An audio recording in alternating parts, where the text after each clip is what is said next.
Good morning everyone. आज है 25 जून और 25 जून के जितने भी इंपॉर्टेंट करंट अफेयर हो सकते हैं उनके ऊपर चर्चा करते हैं। देखिए, पहला क्वेश्चन है अपना कि वित्त मंत्री ने हाल ही में 53वीं जीएसटी परिषद की जो बैठक है उसकी अध्यक्षता करी है। तो ये 53वीं जो जीएसटी परिषद की बैठक है वो भारत के किस शहर में आयोजित हुई है? ऑप्शन नंबर ए है नई दिल्ली, ऑप्शन नंबर बी है इंदौर, ऑप्शन नंबर सी है शिलोंग और ऑप्शन नंबर डी है बेंगलुरु। तो आपको बता दूं, मैं हाल ही में 53वीं जीएसटी परिषद की जो बैठक है वो नई दिल्ली में आयोजित हुई है। नई दिल्ली में इस बैठक की जो अध्यक्षता करी है वो किसने करी है? भारत की वित्त मंत्री ने। वित्त मंत्री कौन है? निर्मला सीतारमण।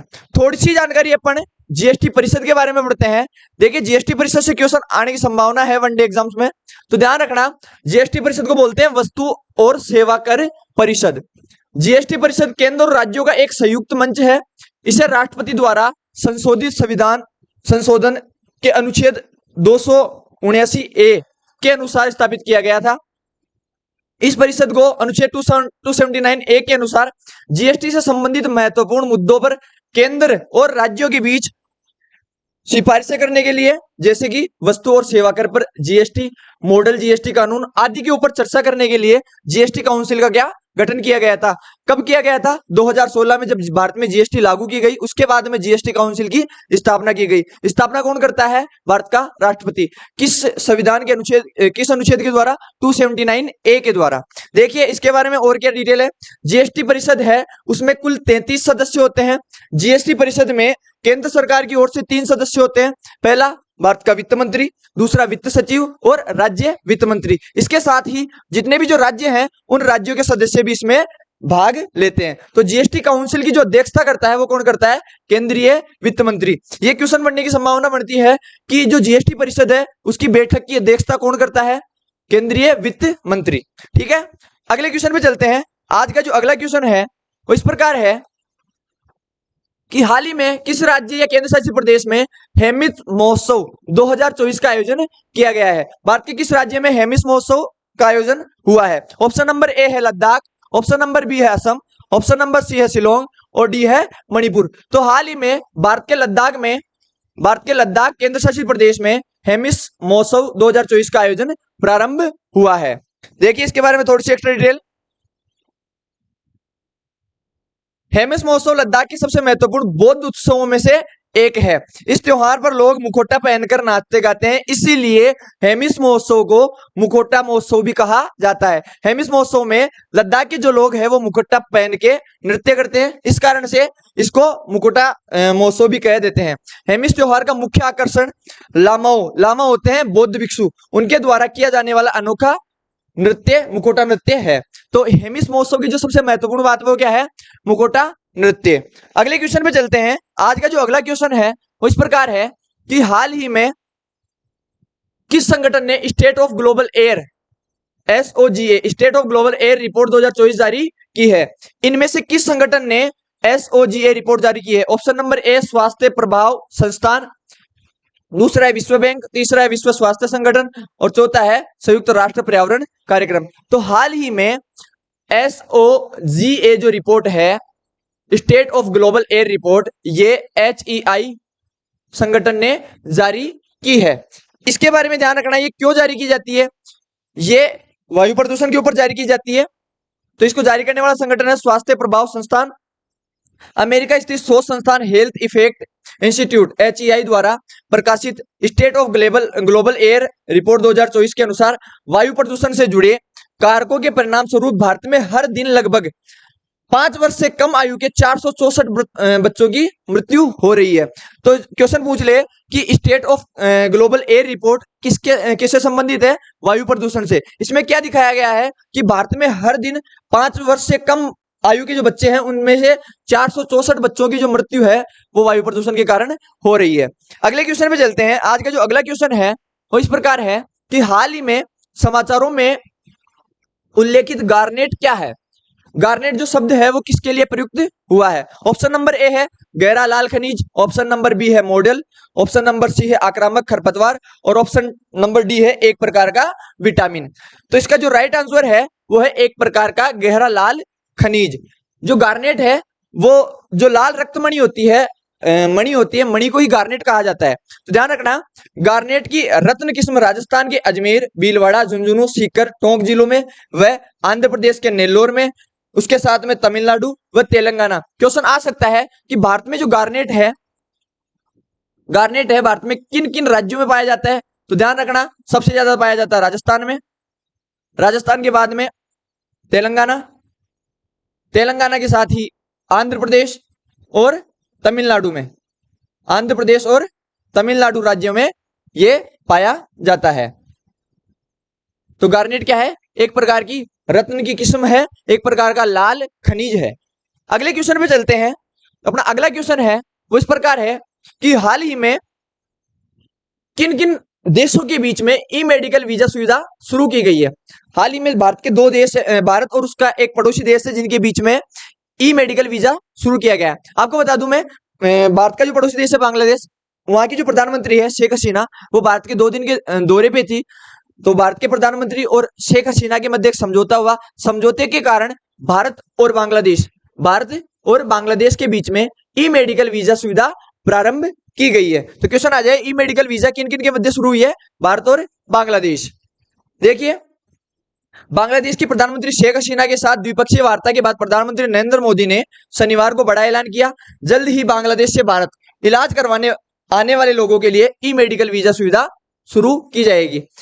मतलब कि इस ई मेडिकल वीजा का अर्थ है कि बांग्लादेश का कोई भी व्यक्ति अगर भारत में इलाज करवाना चाहता है तो वो वीजा लेके भारत आ सकता है।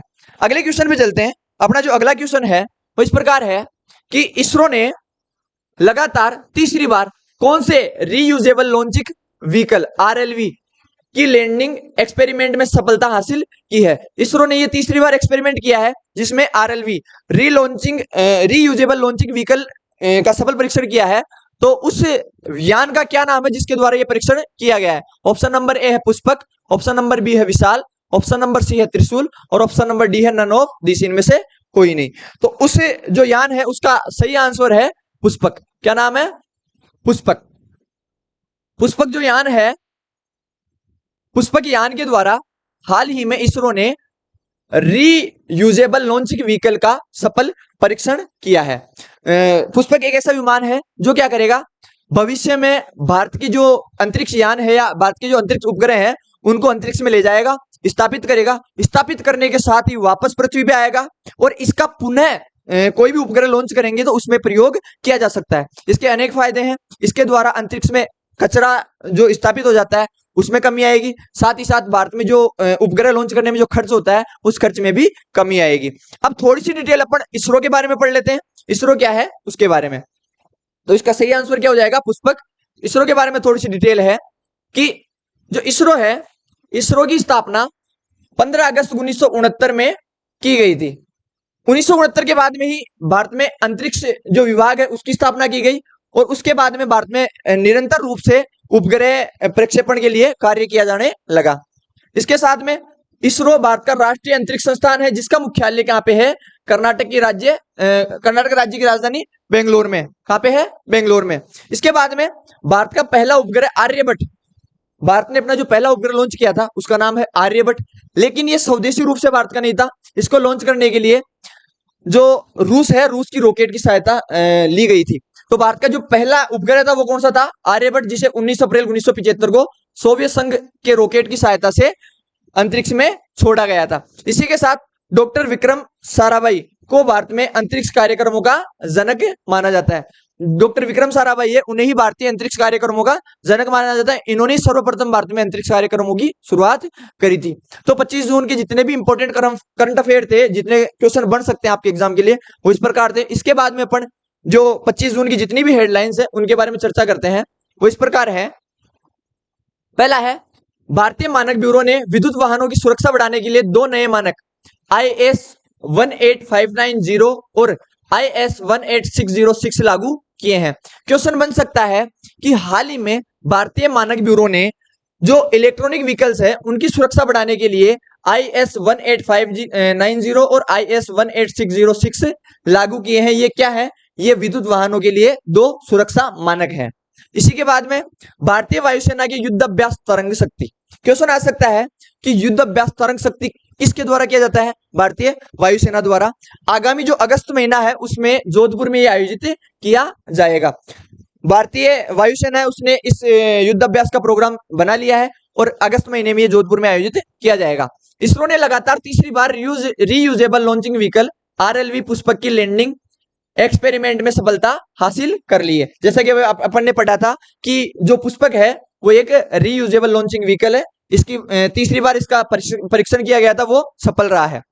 Military college of telecommunication engineering और society for applied microwave electronic engineering and research SAMEER ने भारतीय सेना के लिए वायरलेस तकनीक में सहयोग के लिए समझौता ज्ञापन किया है। अभी ये चर्चा में आया है, आने वाले समय में इसके ऊपर और न्यूज आएगी, तब अपन इसके बारे में और डिटेल पढ़ेंगे। ठीक है, 18वीं लोकसभा का पहला सत्र आज यानी सोमवार से 3 जुलाई तक चलेगा। मतलब कि 18वीं जो लोकसभा थी उसका जो सत्र है पहला, वो 24 जून से लेके 3 जुलाई तक शुरू हो गया है। ठीक है, इसके बाद में अपन बात करते हैं सशस्त्र बल चिकित्सा सेवा के 4 अधिकारियों ने फ्रांस के सेंट ट्रोपेज में आयोजित 53वें विश्व चिकित्सा व स्वास्थ्य खेलों में रिकॉर्ड 32 मेडल जीते हैं। फ्रांस में एक प्रतियोगिता आयोजित हुई थी जिसका नाम था विश्व चिकित्सा और स्वास्थ्य खेल। उनमें भारत के जो सेना अधिकारी हैं उन्होंने 32 मेडल जीते हैं। इसी के साथ में आईसीसी जो T20 वर्ल्ड कप उसके बारे में जान रखते हैं कि आईसीसी T20 वर्ल्ड कप विश्व कप के सुपर 8 ओवर मुकाबले में अफगानिस्तान ने ऑस्ट्रेलिया को 21 रन से हराया है। ये इतिहास में पहली बार हुआ है कि जब ऑस्ट्रेलिया को अफगानिस्तान ने हरा दिया है। इसी के साथ अफगानिस्तान में ऑस्ट्रेलिया को हराने के बाद जश्न का माहौल है। इसके बाद में ध्यान रखते हैं कि यूरो कप 2024 में जर्मनी और स्विट्जरलैंड के बीच में रोमांचक मुकाबला ड्रॉ रहा। ध्यान रखना, यूरो कप भी वर्तमान में चल रहा है और आईसीसी T20 भी वर्तमान में जारी है। जैसे ही ये पूरे हो जाते हैं इसके बाद में अपन इनके बारे में एक्स्ट्रा डिटेल पढ़ेंगे।